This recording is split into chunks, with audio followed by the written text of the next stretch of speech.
position géographique sur la Terre. Et je suis très heureuse d'être encore avec vous ce soir pour la 8e journée des éliminatoires de la Coupe du Monde Jeune Africa. La Guinée, tout à l'heure, va recevoir l'Algérie. Donc, le Sili sera opposé au Fennec d'Algérie. Les Fennecs qui sont déjà en tête avec 18 points. La Guinée qui pointe son nez à la 4e place avec 10 points. Et je vous rappelle que le Mozambique vient de battre le Botswana sur le score de 2-0. Donc, le Mozambique est deuxième avec 15 points. Sur ce plateau, chers téléspectateurs, pour décortiquer cette rencontre, avant, pendant et après, j'ai sur ce plateau 2 éminents journalistes et consultants. Moudma Mamoudou Diallo, qu'on l'appelle affectueusement Moudma. Bonsoir et bienvenue sur ce plateau. Bonsoir la ravissante Kadi. Bonsoir aux téléspectateurs qui nous regardent de partout pour ce choc de la 8e journée dans le groupe G, Algérie-Guinée ou Guinée-Algérie. Voilà, on va se régaler. On le souhaite, hein? La Guinée qui vient de sortir d'une victoire contre la Somalie, 3-0, qui va aujourd'hui recevoir l'Algérie. L'Algérie, c'est la Guinée qui est la seule équipe d'ailleurs qui a battu l'Algérie lors de ses éliminatoires. Sinon, l'Algérie a fait au moins 6 victoires, hein, si je me trompe. Ouais. Donc, une seule défaite, c'est contre la Guinée, 2-1, c'était à Alger. Ouais. Et bonsoir Kaba et bienvenue. Ah ben, c'était un plaisir, comme on était là le vendredi, alhamdoulilah, c'était un plaisir de venir servir la nation, on l'a dit, chaque fois qu'on nous appelle. En tout cas, c'était un grand match. Guinée-Algérie ou Algérie-Guinée, comme disait Moudouba, c'est que ces deux pays, ça fait longtemps, ne continuent à s'affronter. Ça sera la 17e rencontre. Donc, ils sont en égalité. 6 victoires pour l'Algérie, 6 pour la Guinée, 4 matchs nuls. Donc, la Guinée, c'est pour certains, c'est la bête noire de l'Algérie en matière de football africain. En tout cas, ça a été confirmé lors du Chan à Mamoudou. On a fait match nul, 1 but partout, et la Guinée même qui menait jusqu'à la 88e minute. Malheureusement, ils se sont fait rattraper par les Fennecs. Donc, on peut dire qu'aujourd'hui, ça sera un match très ouvert. Oui, comme ça a toujours été d'ailleurs, quand on parle des matchs Guinée-Algérie ou Algérie-Guinée, qu'on joue à Alger ou qu'on joue à Conakry ou qu'on joue dans n'importe quel pays africain, ça reste un match très ouvert entre deux nations qui donnent du plaisir à regarder le football. On se rappelle le match aller, il y avait la tension, c'était à l'occasion de la 2e journée, on venait juste de démarrer, mais la Guinée est partie avec un état d'esprit très très en place et partie gagnée à 2-1. C'est pas fait pour n'importe qui. Dans la configuration de la poule, sur les 6 pays qui sont là, seule la Guinée est partie battre l'Algérie. C'est d'ailleurs ce qui fait mal dans cette poule. On ne peut pas battre l'Algérie à domicile et ne pas pouvoir se titiller l'Algérie dans la course pour la qualification de la Coupe du Monde. Et voilà, sur les détails, la Guinée a perdu beaucoup de matchs. Mais quand on parle des matchs Algérie-Guinée, ça donne toujours de plaisir à regarder. Maman l'a rappelé, hein, les statistiques en tout cas qui sont là, qui équilibrent le débat entre Algériens et Guinéens. Et donc aujourd'hui, l'enjeu qui est là pour l'Algérie, c'est obtenir une victoire pour se qualifier à la Coupe du Monde. Et la Guinée, c'est espérer gagner et espérer... Et renouer avec son public. Hein, ça, c'est en deuxième des choses. Comme beaucoup de personnes pensent encore que c'est possible de décrocher une des 2 meilleures places, on verra bien. Mais pour le moment, l'enjeu pour le moment, c'est beaucoup plus vitable à l'Algérie qu'à la Guinée. Parce qu'en cas de victoire, aujourd'hui, l'Algérie pourra se qualifier pour la Coupe du Monde. Et la Guinée, peut-être la victoire va donner la confiance, la sérénité dans le but du nouvel entraîneur qui veut bâtir un nouveau projet avec la Guinée pour la CAN 2027. Parce que même la CAN 2025, c'est déjà mort. Et donc, tout ce qu'il a... Mais on est au TAS, hein, donc on attend. Bon, on attend le verdict final. Tout ce que le coach a dit dans son préambule, dans ses conférences de presse, son schéma, sa vision pour le football, ça donne un peu de garantie au public sportif guinéen dans le but d'espérer d'avoir une bonne équipe compétitive pour les prochaines échéances. C'est vrai, aujourd'hui, on a gagné contre la Somalie. Vouloir gagner aujourd'hui encore 2 matchs de suite, ça va être d'ailleurs l'une des rares fois qu'on le fasse. Ouais. Parce que dans cette poule-là, on n'a jamais enchaîné 2 victoires. Quand on gagne aujourd'hui, on perd ou on fait match nul. Et donc, si Douarté parvient à enchaîner une victoire aujourd'hui, ça va être un avantage pour lui, mentalement d'abord, et chez les joueurs aussi, et psychologiquement aussi, ça va les préparer à préparer la 9e et la 10e journée et pourquoi pas se focaliser pour les prochaines campagnes qui vont arriver très vite. En tout cas, mon chef service ici, c'est optimiste pour la qualification de la Guinée à la CAN. Donc, nous, on reste. On va venir sur ce plateau et puis partir du côté de Casablanca où est basé nos envoyés spéciaux, Gibril Kamara, Mangamori Kamara. Ils nous ont envoyé un bon élément d'ailleurs que nous allons proposer à nos millions de téléspectateurs qui attendent le choc Guinée-Algérie. Si Yamoussa il est près de côté du Noda, là on peut avoir l'élément. Dans le cas échéant, nous continuons notre débat sur ce plateau. Après sa brillante prestation à Kampala, en Ouganda, 3-0 face à l'Océan Star de la Somalie, l'équipe nationale de Guinée est arrivée à Casablanca au Maroc. Le Syrie, déterminé à être parmi les 4 meilleurs deuxièmes, affrontera l'Algérie, première du groupe G avec 18 points. En conférence de presse d'avant-match, Paulo Duarte mûrit des ambitions. Quand on gagne, les choses sont plus faciles, et les joueurs sont plus positifs. Travailler après une victoire, c'est toujours plus facile de travailler avec une défaite. Notre premier objectif, c'est gagner. C'est, à part du résultat, à part du point, c'est de gagner le match. Malgré, on n'a pas eu assez de temps de mieux récupérer, de mieux se préparer. Mais nous en tant que joueurs, mentalement, on est là. Parce qu'on sait que un match, c'est les détails. C'est pas dire que c'est pas le nom. Bien sûr, l'Algérie, c'est une grande nation, mais nous, quel que soit l'adversaire qui va se présenter devant nous, on va les jouer à fond. L'équipe nationale de Guinée est dans une poule serrée. 4e avec 10 points. Derrière l'Algérie, 18 points. L'Ouganda et le Mozambique, respectivement, 2e et 3e avec 12 points. Le Syrie national de Guinée compte se repositionner pour se retrouver une place parmi les leaders. Historiquement, on va dire que l'Algérie a toujours eu des difficultés face à l'équipe de Guinée, qui a toujours eu des joueurs un peu des feux follets sur les côtés. On se souvient des Mansaré, des Feindouno, des joueurs qui ont toujours qui ont un football qui peut perturber un petit peu la défense parce que c'est un football qui est très, on va dire, très inspiré. On a l'espoir à 100% parce que ça va avec le temps. Nous sommes en train de mobiliser les Guinéens résidents au Maroc pour pouvoir supporter l'équipe nationale. C'est notre fierté avant tout. Et on est en train de se mobiliser pour avoir beaucoup de nombre de Guinéens pour soutenir l'équipe nationale.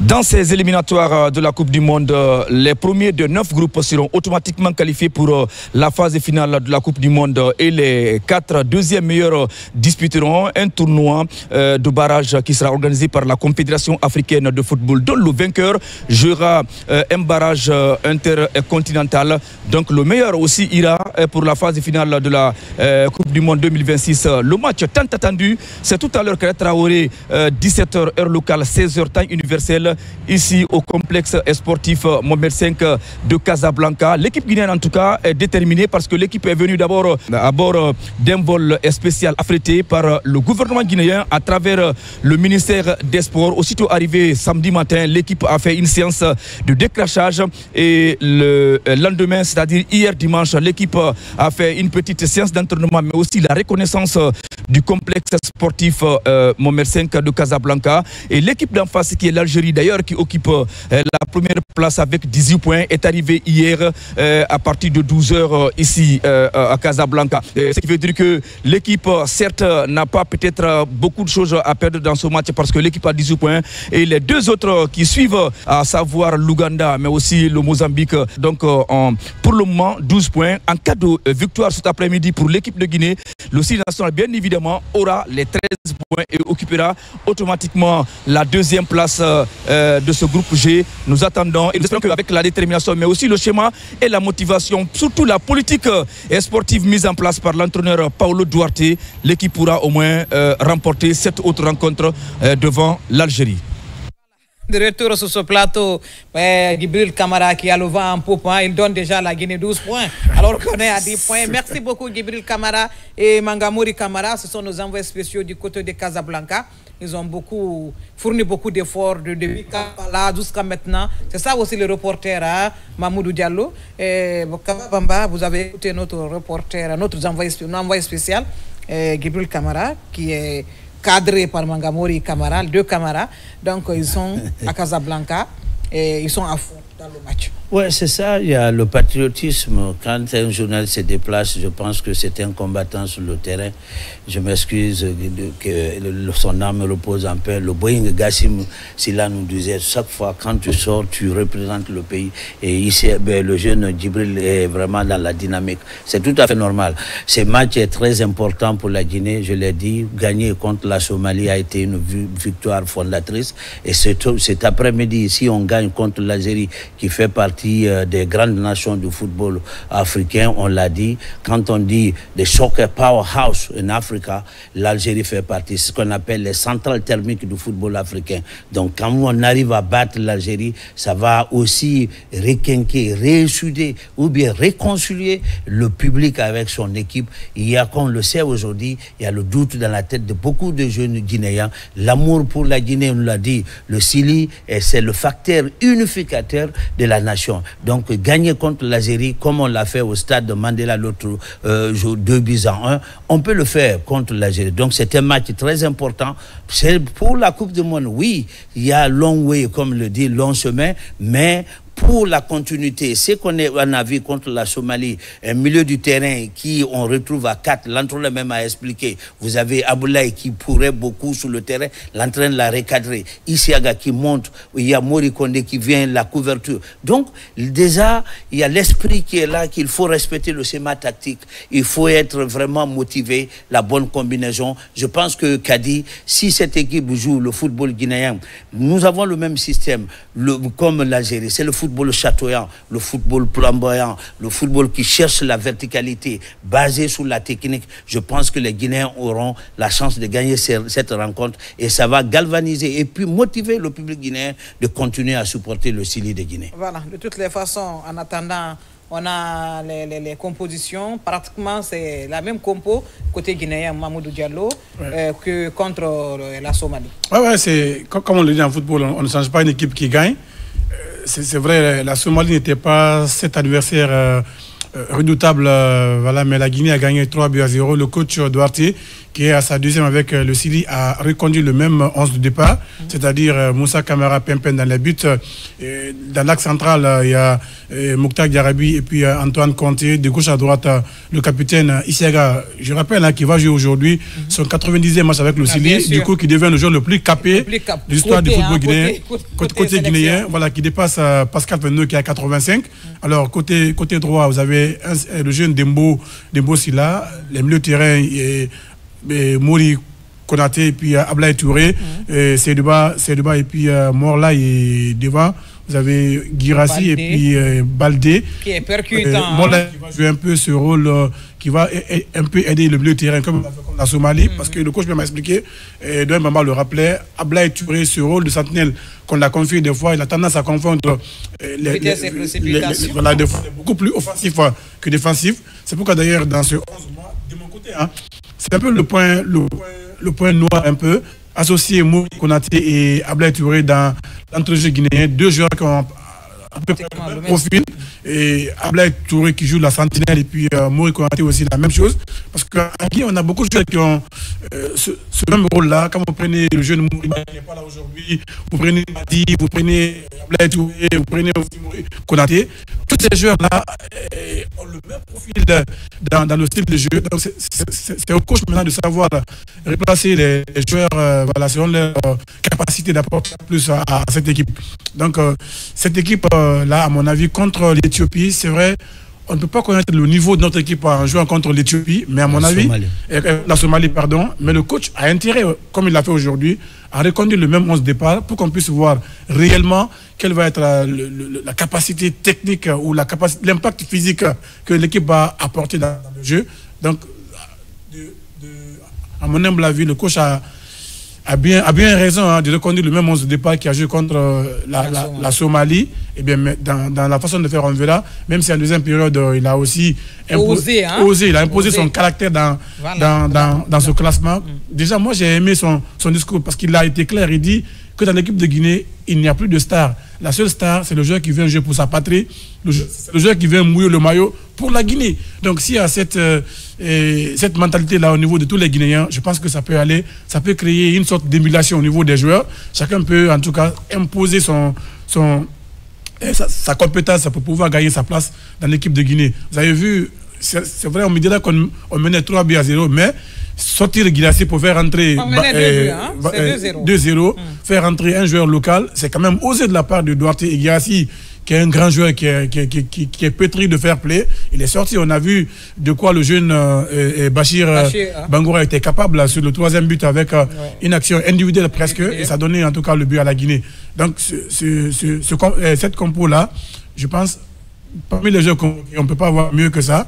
On va voir maintenant le coach expérimenté qu'il est. Il trouvera des moyens de rechange dans le match et pour permettre en tout cas de titiller l'équipe algérienne aujourd'hui qui va livrer en tout cas toutes ses cartouches pour essayer de gagner les 3 points pour la qualif à la Coupe du Monde. Voilà, la Guinée qui a toujours le système 4-3-3 et l'Algérie 4-2-3-1 qui rime aussi au système 4-3-3. Donc, 2 absences majeures du côté algérien. Bounidja, si je prononce bien le mot. Oui, l'un des meilleurs buteurs. L'un des meilleurs buteurs de l'Algérie qui est absent. Donc, mais aussi côté guinéen, ceux qui ont gagné à Alger contre l'Algérie, ce n'est pas l'équipe type qui est là. Ouais. Donc, il y a des changements des deux côtés. Oui, il y a des changements. Je m'excuse, il y a des changements, ce qui reste clair. Là, vous avez dit le 4-2-3-1. Il faut pas, le classement, on l'a dit, le côté guinéen, on n'est pas pratiquement à 4-3-3. Parce que ce qu'on voit là, vous l'avez dit, il y a Mori et puis Aboulaye qui sont sentinelles. Donc devant, il fait rentrer 3 milieux du terrain, presque.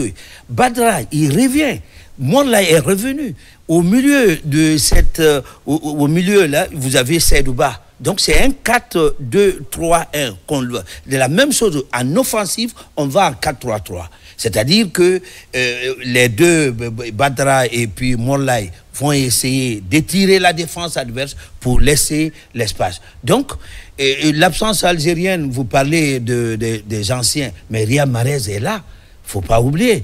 Dans cette équipe, fait beaucoup attention. Donc, cette équipe veut gagner contre la Guinée. Pour l'Algérie, battre la Guinée, qui a toujours créé des problèmes à la formation algérienne en Afrique, il faut faire la différence. L'Algérie est habituée à la Coupe du Monde, on le sait, depuis 1982. C'est la seule équipe africaine qui a battu une équipe européenne. C'était l'Allemagne fédérale, la grande équipe de Abdul Majer, je dis bien Rabat Majer et tant d'autres, Ali Fergani, qui ont fait l'époque. Aujourd'hui, l'Algérie veut être en Coupe du Monde. Mais le Syrie de Guinée, c'est vraiment une bonne composition. C'est-à-dire, on a la maîtrise du milieu du terrain. Vous avez Mori Kondé et Mori Konaté qui va être là chaque fois qu'Aboulaye bouge, de combler le trou. Et au milieu du terrain, Badra va prendre son couloir. Et puis Morlaï, qui, je l'ai dit la fois dernière, il fait partie de ces joueurs guinéens qui sont dans l'imprévisibilité, l'explosivité.